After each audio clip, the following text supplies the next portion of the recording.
तर मालेगाव बॉम्बस्फोट खटल्याचा निकाल जाहीर करण्यात आलाय। सर्व आरोपींची निर्दोष सुटका करण्यात आली आहे। एनआयए न्यायालयाच्या निकालामुळे हिंदुत्ववाद्यांना मोठा दिलासा मिळालाय। एनआयए कोर्टाकडून सर्वच्या सर्व 7 आरोपींची निर्दोष सुटका करण्यात आली आहे। 17 वर्षांनंतर आरोपाचा किटा अखेर मिटला असल्याचं पाहायला मिळतंय।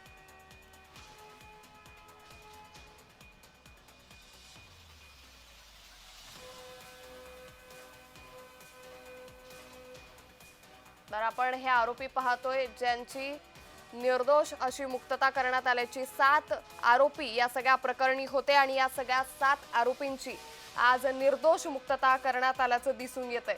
त्यामुळे एकंदरीतच साध्वी प्रज्ञा यांची देखील आज या सगळ्या प्रकरणामधून निर्दोष मुक्तता करण्यात आल्याचं दिसून येतंय। 7 आरोपींवरती या सगळ्या प्रकरणी आरोप करण्यात आले होते, ज्याच्यावरती राजकीय वर्तुळातून मोठी टीका केली जात होती।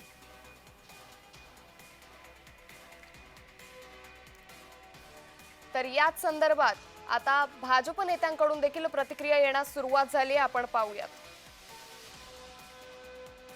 कुठलाच पुरावा या प्रकारामध्ये कुठलाच पुरावा सादर त्यावेळी मी ज्यावेळी खटला झाला त्यानंतर वर्षानुवर्ष राज्यात केंद्रात काँग्रेसचं सरकार होतं।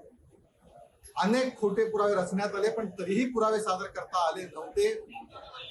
अत्यंत तोकड्या माहितीवरती ओढून ताणून काहीतरी करायचं म्हणून, कारण त्यांचा मुख्य उद्देश हिंदू समाजाला काँग्रेसचा बदनाम करणं, दहशतवादी ठरवणं हाच होता। आणि त्यामुळे कुठल्याही पुराव्याशिवाय जगामध्ये हिंदू समाजाची जी बदनामी झाली त्याबद्दल काँग्रेस पक्षाने हिंदू समाजाची माफी मागितली पाहिजे अशी आमची मागणी। अखेर 17 वर्षाच्या प्रतीक्षेनंतर मालेगाव बॉम्बस्फोट या प्रकरणाचा न्यायालयीन निवाडा आला। न्यायालयानं त्यावेळच्या क्रूर काँग्रेसच्या सरकारला त्याच्या कानफटात ही सनसनीत लगावली। षडयंत्र रचून यांनी आरएसएसचे आमचे नेते, हिंदू धर्माचे काही नेते यांना मुद्दामून यात डोळण्याचा प्रयत्न केला। काय कारण हे आम्ही नाही म्हणत, चौकशी करणारे अधिकारी आणि साक्षीदार म्हणतात। त्यामुळे आता या सगळ्या प्रकरणी या 7 आरोपींची निर्दोष मुक्तता करण्यात आलेली आहे, ज्यामध्ये साध्वी प्रज्ञा सिंग ठाकूर ज्या भाजपच्या माजी खासदार आहेत, त्याचबरोबर मेजर रमेश उपाध्याय जे निवृत्त आहेत, समीर कुलकर्णी उर्फ चाणक्य समीर, अजय उर्फ राजा राहीरकर, लेफ्टनंट कर्नल प्रसाद पुरोहित, स्वामी अमृतानंद देवतीर्थ आणि त्याचबरोबर सुधाकर ओंकारनाथ चतुर्वेदी यांची निर्दोष सुटका करण्यात आली आहे। तर याच संदर्भात अधिक माहिती घेऊयात आमचे प्रतिनिधी मनोज जाळकर यांच्याकडून। मनोज, ज्या पद्धतीने आपण पाहतोय या 7 आरोपींची निर्दोष मुक्तता करण्यात आली आहे, नेमका हा युक्तिवाद कशा पद्धतीने झाला?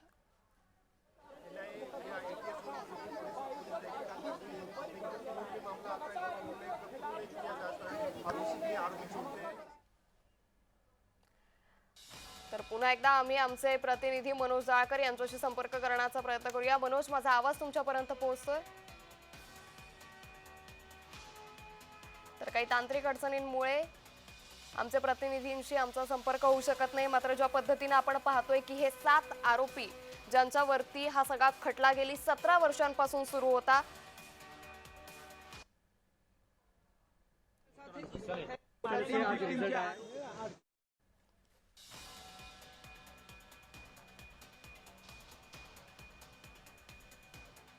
benefit of doubt given to the accused.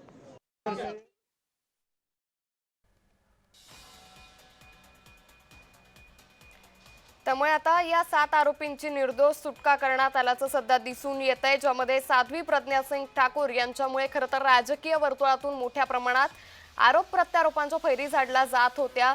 Hindu दहशतवाद असा शब्द या सगळ्या प्रकरणाला देण्यात आला होता आणि त्यानंतर या सगळ्या सुनावणीकडे खरं तर देशाचं लक्ष लागलं होतं आणि आज या सगळ्या प्रकरणाचा निकाल जाहीर झाल्याचं पाहायला मिळतंय। या सगळ्या प्रकरणी 7 आरोपींची निर्दोष मुक्तता करण्यात आलेली आहे। या सगळ्या संदर्भात अधिक माहिती घेऊयात आमचे प्रतिनिधी मनोज जाळकर यांच्याकडून। मनोज, या सगळ्या प्रकरणाचा निकाल जाहीर झालाय, मात्र या सगळ्या प्रकरणी न्यायालयात युक्तिवाद कशा पद्धतीने झाला?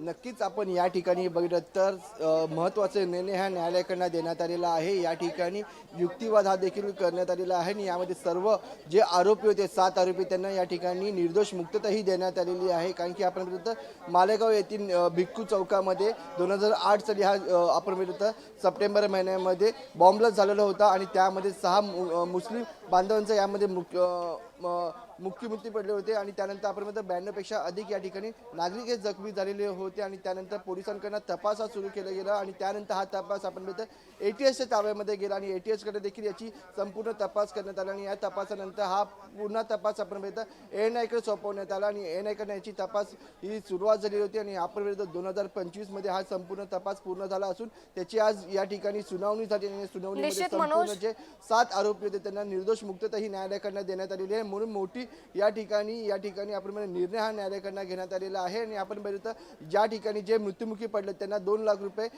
हे देण्यात आलेले आहे. तसंच जे जखमी निश्चित झालेले मनोज, त्यामुळे त्यांना 50,000 एकंदरीतच आता या सगळ्या प्रकरणी कशा पद्धतीने युक्तिवाद झाला या संदर्भात आम्ही माहिती घेत राहू. तुम्ही असेच जोडलेले राहा.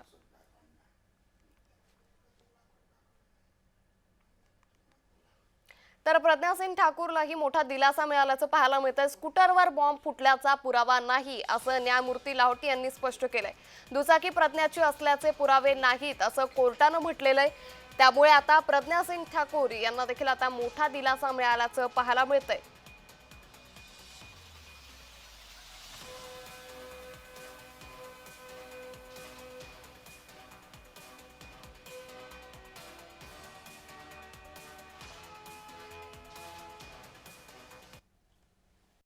त्यावेळेस त्यांनी ATSच्या स्टेटमेंटनुसार सांगितलं नाही आणि त्यामुळे त्या सगळ्यांना रिलाय करता येत नाही असं कोर्टाने ऑब्झर्व केलं.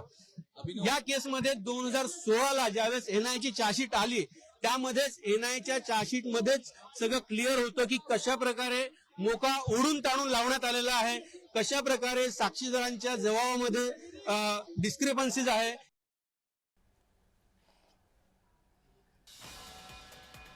त्यामुळे खरं तर ज्यांच्यामुळे या सगळ्या प्रकरणाला राजकीय रंग मिळाला होता त्याच प्रज्ञासिंग ठाकूरलाही आता मोठा दिलासा मिळाल्याचं पाहायला मिळतंय. गेली 17 वर्ष खरं तर या सगळ्या प्रकरणावरती राजकीय वर्तुळातून मोठ्या आरोप प्रत्यारोप केला जात होते आणि आता याच प्रकरणी ही सगळी दुचाकी जी स्कूटरवरती हा बॉम्बस्फोट झाला होता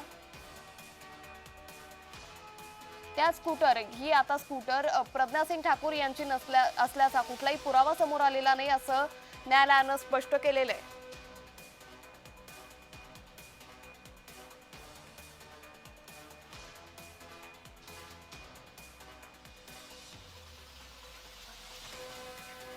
तर मोठी बातमी सध्या समोर येते. या सगळ्या मालेगाव बॉम्बस्फोट प्रकरणी सर्व आरोपी हे निर्दोष मुक्त करण्यात आलेले आहेत. NIA न्यायालयाच्या निकालामुळे हिंदुत्ववाद्यांना मोठा दिलासा मिळालेला आहे. त्यामुळे याच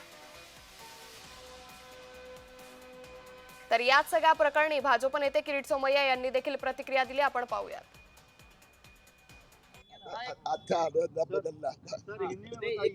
कुठेतरी एक नॅरेटिव्ह सेट करण्याचा प्रयत्न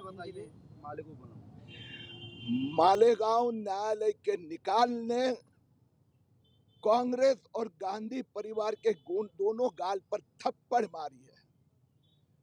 गांधी परिवार, फिर वो राजीव गांधी हो, सोनिया गांधी हो, राहुल गांधी हो, प्रियंका गांधी हो, इनका एक ही मकसद रहा है, हिंदू को बदनाम करना, मुस्लिमों को खुश करना. और कांग्रेस तो इस हद तक अपनी मुस्लिम वोट बैंक को खुश करने के लिए पाकिस्तानी आतंकवादियों को भी सहानुभूति व्यक्त करती है. मालेगांव का ये नकली भगवा आतंकवाद हिंदू आतंकवादी है, ये सिद्ध करने के लिए नाटक किया गया था.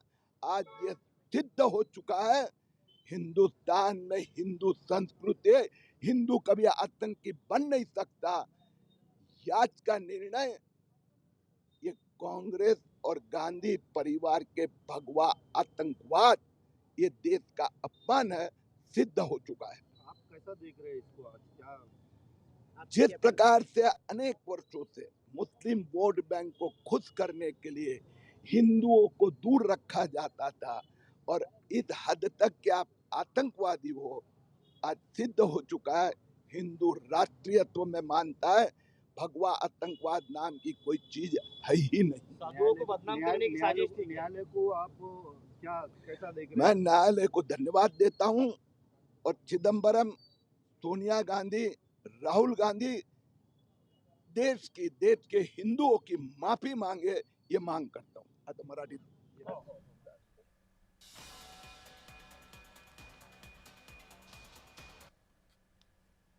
स्कूटरवर बॉम्ब होता हे सिद्ध झालंच नाही. टांगत्या अवस्थेत बॉम्ब असण्याची शक्यता आहे. फॉरेन्सिकच्या अहवालात त्रुटी असल्याचं न्यायालयानं स्पष्ट केलेलं आहे. त्यामुळे स्कूटरवर बॉम्ब होता हे स्पष्ट झालेलं नाही. टांगत्या अवस्थेत बॉम्ब असण्याची शक्यता असल्याचं न्यायालयानं म्हटलंय.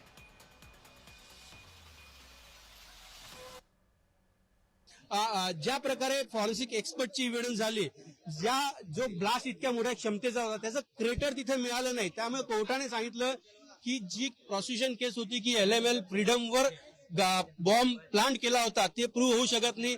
आयदर तो बॉम्ब हँगिंग कंडिशन मध्ये असेल किंवा अन्य कुठल्या प्रकारे असेल असं कोर्टाने सांगितलं. महाराष्ट्र ATSला मोठा चपराक बसलाय, कारण पंचनामा नीट झाला नाही असं न्यायमूर्ती लाहोटी यांनी म्हटलेलं आहे. दुर्घटनेनंतर हाताचे ठसे घेतले नाहीत असं देखील न्यायमूर्ती लाहोटी यांनी स्पष्ट केलेलं आहे.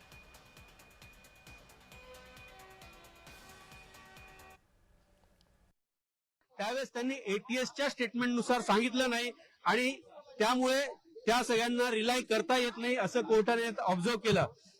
या केसमध्ये 2016ला ज्यावेळेस NIAची चार्जशीट आली त्यामध्येच NIAच्या चार्जशीट मध्येच सगळं क्लिअर होतं की कशा प्रकारे मोका ओढून ताणून लावण्यात आलेला आहे, कशा प्रकारे साक्षीदारांच्या जबाबामध्ये डिस्क्रिपन्सीज आहे,